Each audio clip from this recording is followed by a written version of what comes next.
골로새서 2장 16절에서 23절 말씀입니다.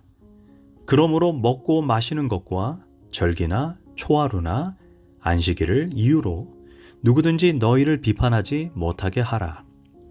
이것들은 장래일의 그림자이나 몸은 그리스도의 것이니라. 아무도 꾸며낸 겸손과 천사 숭배를 이유로 너희를 정죄하지 못하게 하라. 그가 그 본 것에 의지하여 그 육신의 생각을 따라 헛되이 과장하고 머리를 붙들지 아니하는지라. 온몸이 머리로 말미암아 마디와 힘줄로 공급함을 받고 연합하여 하나님이 자라게 하심으로 자라느니라. 너희가 세상의 초등학문에서 그리스도와 함께 죽었거든 어찌하여 세상에 사는 것과 같이 규례에 순종하느냐. 곧 붙잡지도 말고 맛보지도 말고 만지지도 말라 하는 것이니 이 모든 것은 한때 쓰이고는 없어지리라. 사람의 명령과 가르침을 따르느냐.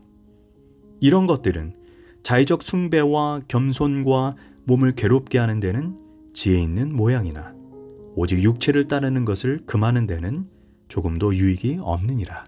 아멘. 골로새서 2장 16절에서 23절 말씀 묵상입니다. 오늘은 신앙의 본질은 무엇인가? 라는 제목으로 말씀을 나누도록 하겠습니다. 우리는 신앙의 본질과 비본질을 구별할 수 있어야 합니다.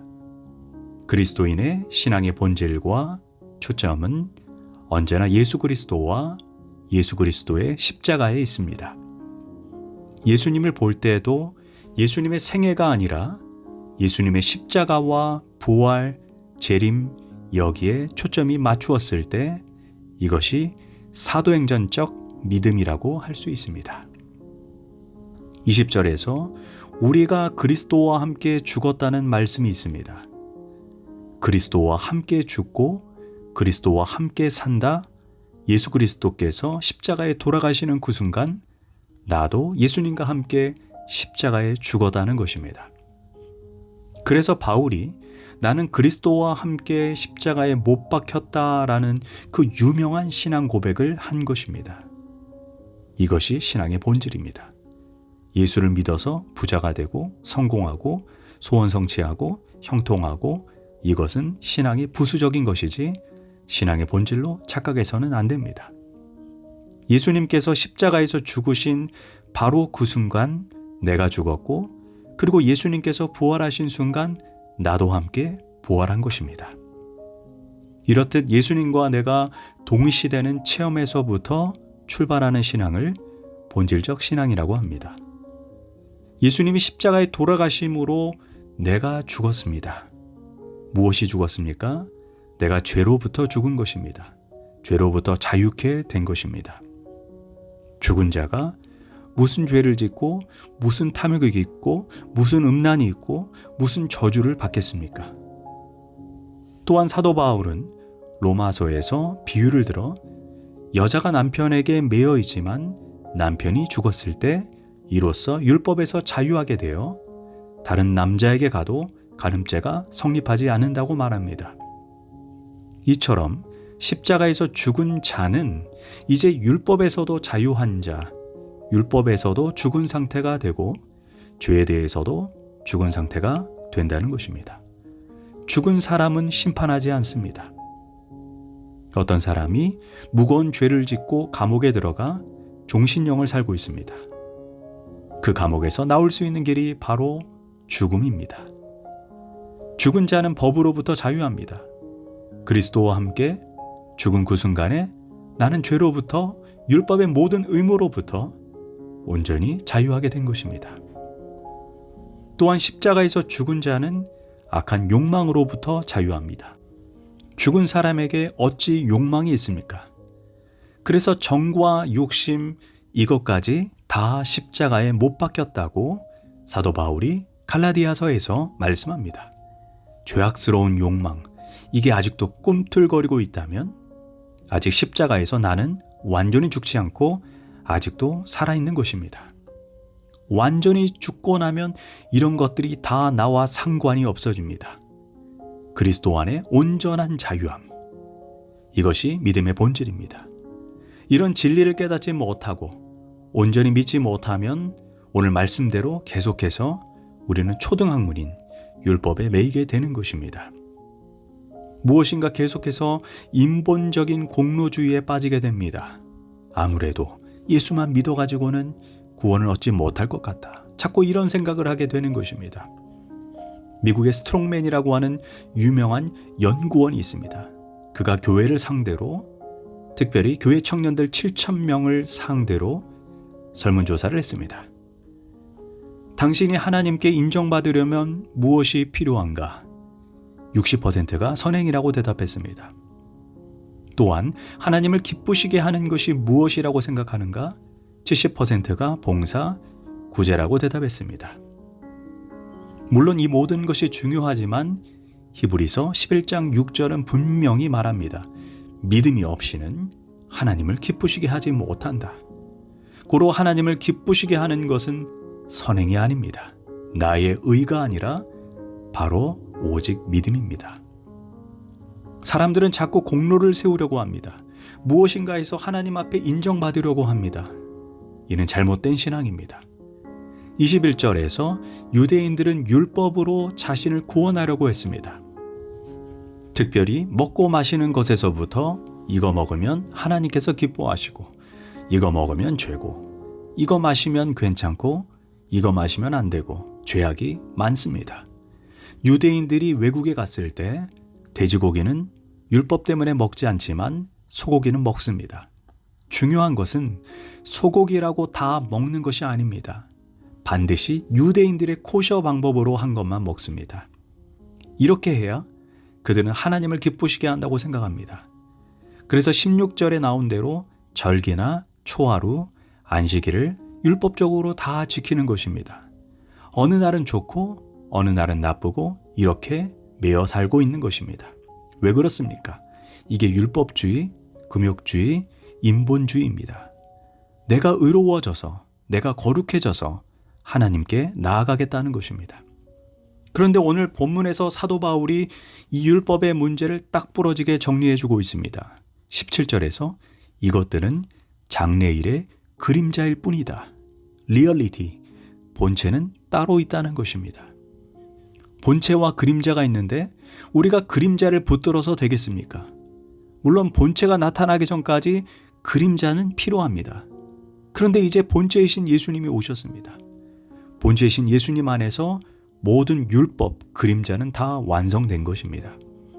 본체가 나타나면 그림자는 더 이상 필요하지 않습니다. 그래서 바울은 본체로 관심을 돌리라고 우리에게 말씀하고 있는 것입니다. 형식적인 것, 율법주의적인 것에 더 이상 매이지 말라는 것입니다. 그러면서 18절에서 바울은 율법주의자에 대해 한마디로 과장하는 자들이다 라고 말합니다. 율법주의자들은 안식일을 지킨다라는 이 말을 자꾸 확대 해석해서 인간의 전통으로 만들어버립니다. 가령 안식일에 아무 일도 하지 말라라고 말씀했기에 안식일에 노동 금지 조항을 구체적으로, 그것도 세부적으로 39가지나 과장해서 만들었습니다. 안식일에 800m 이상 걸으면 안 된다. 왜냐?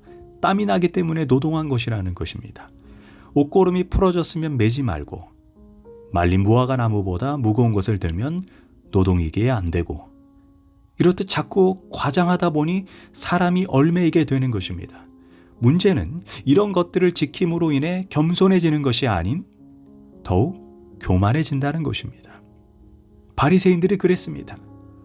본래의 뜻은 안식일의 쉼을 누리면서 하나님과 교제하라는 본뜻은 사라지고 율법의 비참한 노예가 된 것입니다.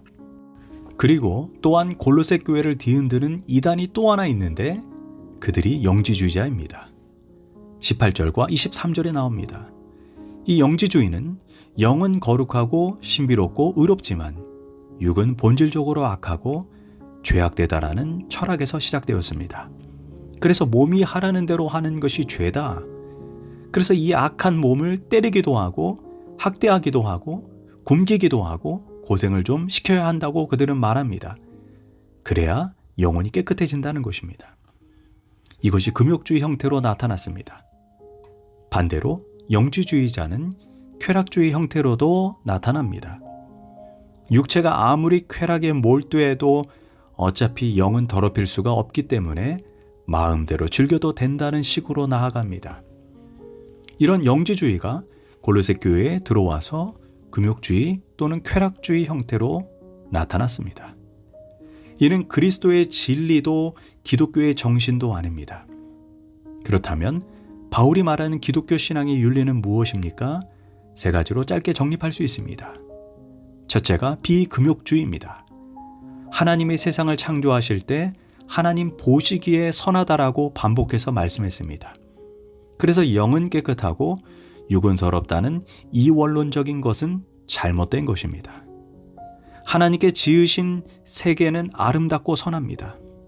정신적인 세계는 아름답고 육체적인 세계는 더러운 것이 아닙니다.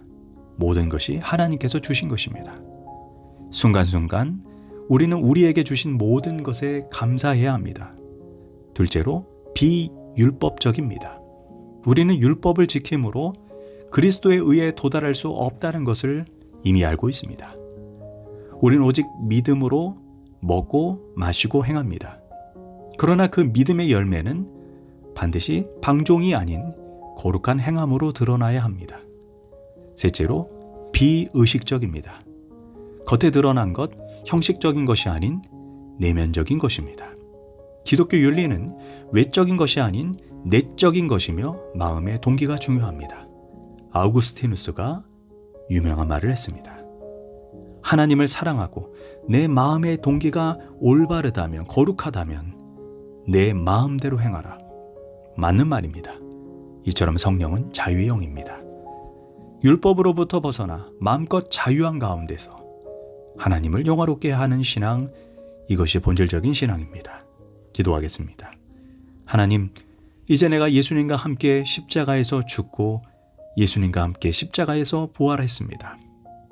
이제 율법에서, 죄에서, 정욕에서 죽은 자요, 이제 거룩하고 의롭게 부활한 생명이 되었습니다. 하나님이 주신 새로운 삶, 복음에 합당한 삶을 살게 하소서. 예수님의 이름으로 기도합니다. 아멘.